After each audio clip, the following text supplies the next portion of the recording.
یہاں تو حزب اللہ اور لبنان کی حکومت ایک پیج پہ آ جائیں اور ایک پیج پہ آ کر اسرائیل کے ساتھ ایک ایجنڈے پر بات کرنے کے لیے تیار ہو جائیں، لیکن لیبنان اور حزب اللہ کی حکومت ایک پیج پر نہیں ہے۔ اس لیے لیبنان کی جو کمپلیکس صورتحال ہے، ایران کو اس کا کوئی حل ایسا دینا پڑے گا جو دنیا کی سمجھ میں آئے۔ دنیا کسی بھی ملک میں ایک نان سٹیٹ ایکٹر کو سٹیٹ سے زیادہ طاقتور اور ریکگنائز کیسے کر لے؟ یہ پرابلم جو ہیں یہ حوثیوں کے ساتھ بھی ہیں، اور حماس کا یہ نہیں ہے کہ ٹیکنیکل بات یہ ہے کہ حماس نے تو پھر غزہ میں الیکشن جیتا تھا، حماس کے پاس تو غزہ کی حکومت پھر تھی اور حماس کی ایک لیجیٹیمیسی غزہ کی حد تک موجود تھی، اس لیے حماس سے براہ راست مذاکرات بھی ہو سکتے تھے۔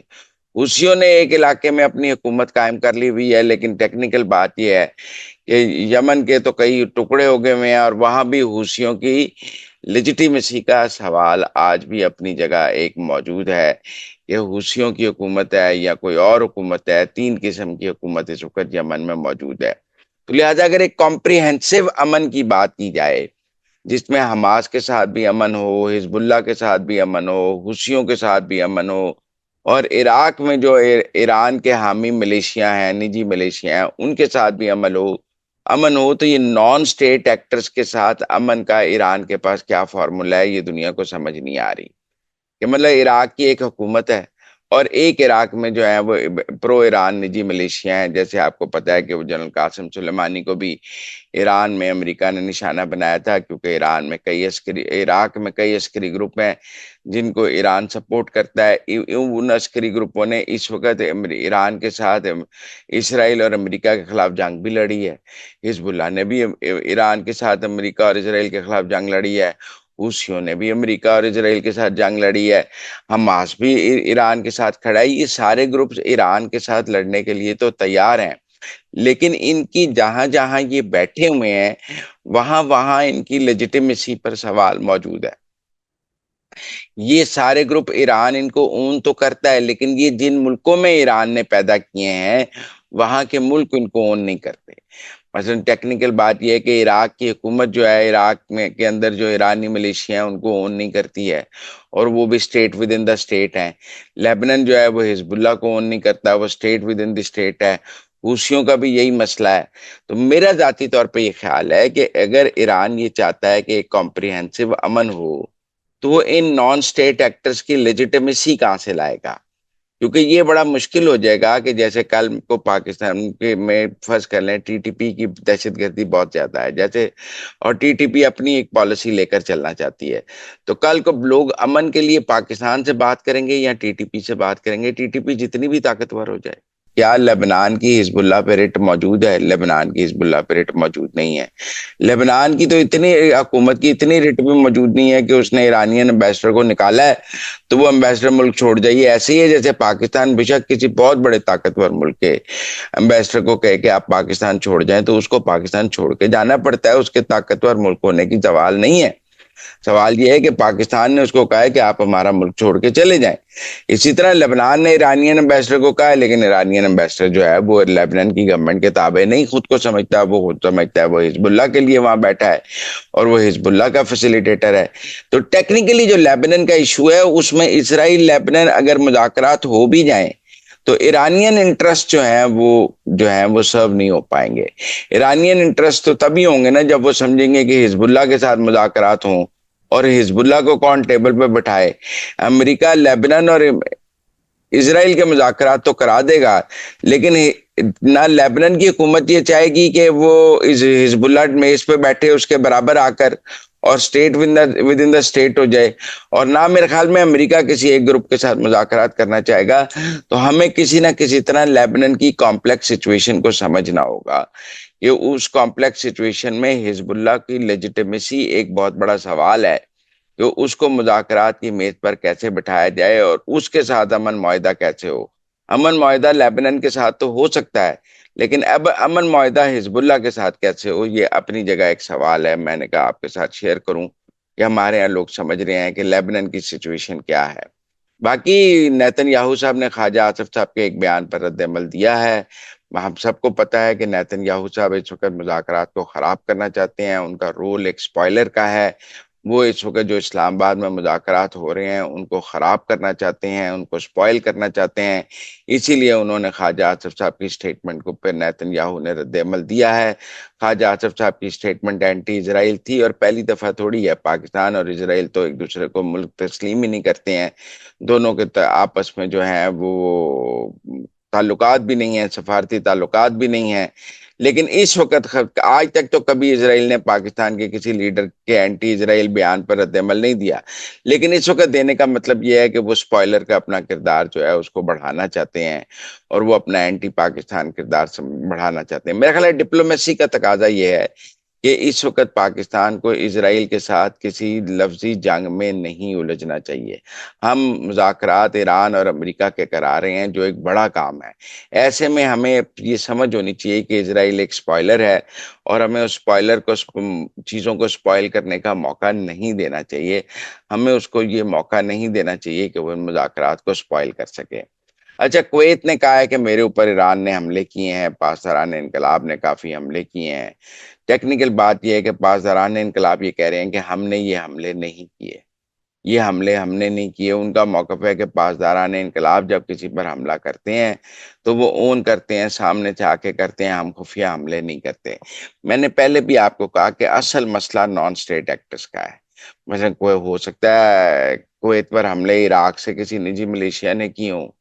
آپ کو پتہ ہے کہ صدام حسین کے دور میں عراق نے کویت پر قبضہ بھی کر لیا تھا، تو وہ جو وہاں جو نجی ملیشیا موجود ہیں انہوں نے کویت پہ ہو کر ڈرون چلا دیے ہوں، کیونکہ ان کے پاس بھی ڈرون ہیں، دیے چاہے ایران نے ہوئے ہیں۔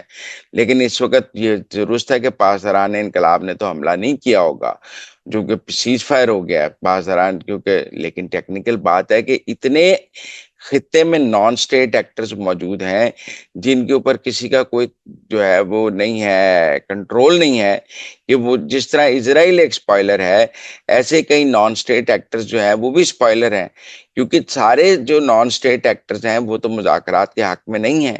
ایران میں بھی بہت سارے دھڑے ہوں گے جو اس وقت مذاکرات کے حق میں نہیں ہوں گے، جیسے اسرائیل مذاکرات کے حق میں نہیں ہے۔ بہت سارے دھڑے ایران میں یہ فیل کر رہے ہوں گے کہ ہمیں مذاکرات نہیں کرنا چاہیے، ہم تو جنگ جیت رہے تھے، یہ جیتی ہوئی جنگ کو مذاکرات کی میز پر لے جانے کی کیا ضرورت ہے۔ بہت سارے دھڑے ایسے ہو سکتے ہیں وہاں پر موجود ہے، پبلک اوپینین جو ہے اس میں جو ہے اختلاف موجود ہے۔ ایسی خبریں ایران سے آئی ہیں کہ وہاں بہت کچھ لوگ جو ہیں وہ بالکل وہ مذاکرات کے حق میں نہیں ہیں، بہت سارے نان سٹیٹ ایکٹرز بھی مذاکرات کے حق میں نہیں ہیں۔ اور یہ نان سٹیٹ ایکٹرز جو ہیں جو ایرانیز نے مختلف جگہ پیدا کیے ہیں، وہ ہو سکتا ہے اپنے طور پہ لگے ہوں اور وہ اس وقت وہ بھی ایران کی مذاکرات کی پالیسی کے حق میں نہ ہوں، کیونکہ ان کو تو ایران نے کھڑا ہی اینٹی اسرائیل اور اینٹی امریکہ کیا ہوا ہے۔ وہ تو اس آئیڈیالوجی پر بنائے گئے ہیں کہ شیطان بزرگ ہے امریکہ اور مرگ مرگ اسرائیل ہے۔ دو ہی تو کانسیپٹ ہیں جن کے اوپر حزب اللہ، حماس، حوثی، عراقی ملیشیا یہ سارے بنائے گئے ہیں۔ وہ سارے بنائے تو اسرائیل اور امریکہ کے خلاف ہیں۔ تو اس وقت جب ایران امریکہ کے ساتھ مذاکرات یا پیس کرنے جا رہا ہے تو وہ نان سٹیٹ ایکٹرز کو ہو سکتا ہے یہ نام موجود ہو۔ تو اس لیے میرا ٹیکنیکل یہ ہے کہ اس وقت نان سٹیٹ ایکٹرز، ایک تو اسرائیل سپوائل کر رہا ہے، دوسرا مجھے ایسا نظر آتا ہے کہ بہت سارے جو نان سٹیٹ ایکٹرز ہیں، جو پرو ایران نان سٹیٹ ایکٹرز ہیں، وہ بھی ان مذاکرات کو سیبوٹاج کرنے کی کوشش کر رہے ہیں۔ بالخصوص کویت والی سچویشن کو آپ دیکھیں، ویسے تو سعودی عرب کو بھی سیز فائر کی وائلیشنز کی شکایت ہیں، یو اے ای کو بھی شکایت ہیں، لیکن کویت والی جو ہے وہ سب سے زیادہ ہے۔ تو اب کویت والی پہ پاسداران انقلاب نے تو ٹیکنیکلی کہا ہے کہ ہمارا جو ہے اس سے کوئی تعلق نہیں ہے۔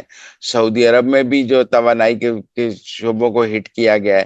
تو میں سمجھتا ہوں کہ اس سیز فائر اور اس جو پیس ایکارڈ کی راہ میں جو رکاوٹ ہیں وہ ایران کے نان سٹیٹ ایکٹرز بھی ہیں۔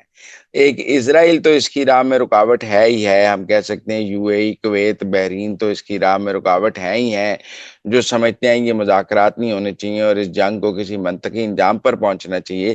لیکن اس کے ساتھ ساتھ میں یہ سمجھتا ہوں کہ جو ایرانی پرو اینڈ نان سٹیٹ ایکٹرز ہیں وہ بھی مذاکرات کو ناکام بنانے کی کوشش کر رہے ہیں۔ اگر مذاکرات کی میز پر ایران نے اپنے نان سٹیٹ ایکٹرز کو بھی ڈیفینڈ کرنے کی کوشش کی تو اس کے لیے یہ ایک پیس ڈیل لینا بہت مشکل ہو جائے گا، کیونکہ شاید امریکہ ایران کے ساتھ تو کوئی پیس ڈیل کرنے کے لیے تیار ہو، لیکن عراق کے اندر جو نان اسٹیٹ ایکٹرز ہیں وہ عراقی گورنمنٹ کی بجائے ان نان اسٹیٹ ایکٹرز کے ساتھ پیس ڈیل کیسے کرے؟ لیبنن میں جو حزب اللہ ہے اس میں لیبنن کی بجائے حزب اللہ سے پیس ڈیل کیسے کرے؟ اسی طرح اور جو نان اسٹیٹ ایکٹرز ہیں ان سب کو اب اپنے ساتھ پیس ڈیل کیسے کرے؟ تو یہ دیکھنے والی بات ہے کہ یہ جو مذاکرات ہیں اس میں نان اسٹیٹ ایکٹرز جو ہیں وہ اسپوائلرز کا رول ادا کر رہے ہیں۔ یہ نان اسٹیٹ ایکٹرز جو ہیں وہ ایران نے پالے ہیں، ایران کی پراکسیز ہیں، ایران ان کو اون بھی کرتا ہے، انہوں نے ایران کے اسٹریٹجک جو ہیں وہ دفاع بھی کیا ہے، ایران کی جنگ میں وہ ایران کے ساتھ کھڑے بھی ہوئے تھے، لیکن ایسا لگتا ہے کہ ایران کے پیس میں وہ ایران کے ساتھ کھڑے نہیں ہیں۔ وہ ایران کی امریکہ اور اسرائیل کی جنگ میں تو ایران کے ساتھ کھڑے تھے، لیکن جب ایران امن کی میز پہ آ رہا ہے تو وہ ایران کے ساتھ کھڑے نہیں ہیں۔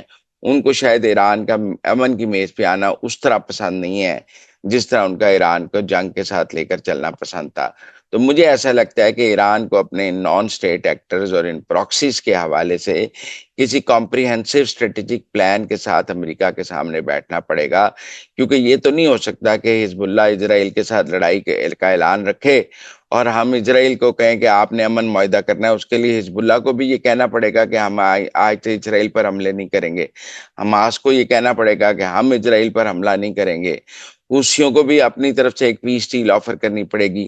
تو کیا ایران کی جو یہ پراکسیز ہیں یہ کہیں نہ کہیں خود بھی امن کے لیے اب پیس ڈیل آفر کرنے کے لیے تیار ہیں؟ کیا یہ تو ٹھیک ہے کہ ہم اسرائیل کی بمباری لبنان پر روکنے کے حق میں ہیں، لیکن ہمیں حزب اللہ کے روکنے کی گارنٹی کیا ایران دے گا کہ آج کے بعد حزب اللہ کوئی فائر نہیں کرے گا؟ کیا حوثی کوئی فائر نہیں کریں گے؟ حماس کوئی فائر نہیں کرے گا؟ جو عراق میں ایرانی ملیشیا ہیں وہ کوئی فائر نہیں کریں گے؟ یہ گارنٹیز بھی تو مذاکرات کی میز پہ ایران کو دینا ہوں گی، تبھی تو وہ اپنی ان پراکسیز کے لیے کوئی امن حاصل کر سکے گا۔ ورنہ وہ کہیں گے کہ جی لبنان والا معاملہ الگ دیکھا جائے گا، یمن والا الگ دیکھیں گے، عراق والا الگ دیکھیں گے۔ تو اس سب کو اگر وہ کمپریہنسو ڈیل میں لانا چاہتا ہے تو پھر اسے ان سب کی ذمہ داری بھی اٹھانی پڑے گی، پھر اس کو لیبنان حکومت کو کے متحد کرنا پڑے گا حزب اللہ کو، جو ایران کسی طرح بھی تیار نہیں ہوگا مجھے لگتا ہے، کیونکہ اس نے حزب اللہ کو بنایا ہی اسٹیٹ ود ان اسٹیٹ کے کانسیپٹ کے تحت ہے، اور آج تک جو حزب اللہ ہے وہ لیبنان کی حکومت کے متحد نہیں ہے، وہ تو ایران کی حکومت کے متحد ہے۔ یہی سب سے بڑا مسئلہ ہے لبنان میں کہ لیبنان کی حکومت کی پالیسی کچھ اور ہے اور حزب اللہ کی پالیسی کچھ اور ہے۔ یہ ہمیں پیلسٹائن میں بھی نظر آتا ہے، جو پہلے فلسطین کے صدر ہیں ان کی پالیسی میں اور حماس کی پالیسی میں فرق نظر آتا ہے۔ آپ اسی لیے دیکھتے ہیں کہ جو پیلسٹائن سٹیٹ ہے، اسرائیل نے اس کے اوپر تو کوئی بمباری نہیں کی ہے، ان کا ہے، لیکن حماس سے لڑائی اور غزہ کی لڑائی ہے۔ غزہ اور ویسٹ بینک کا فرق بھی ہمیں سامنے نظر آتا ہے۔ تو کہیں نہ کہیں ایران کو اپنی پراکسیز کی ذمہ داری ٹیبل پہ اٹھانی پڑے گی اور ان کو ان حکومتوں کو متحد کرنا پڑے گا جہاں جہاں یہ پراکسیز موجود ہیں، تبھی کسی کمپریہنسو ڈیل کی بات ہو سکتی ہے۔ ورنہ کمپریہنسو اب جو پیس ڈیل ہے وہ مجھے جو ہے وہ اتنا ممکن نظر نہیں آتا۔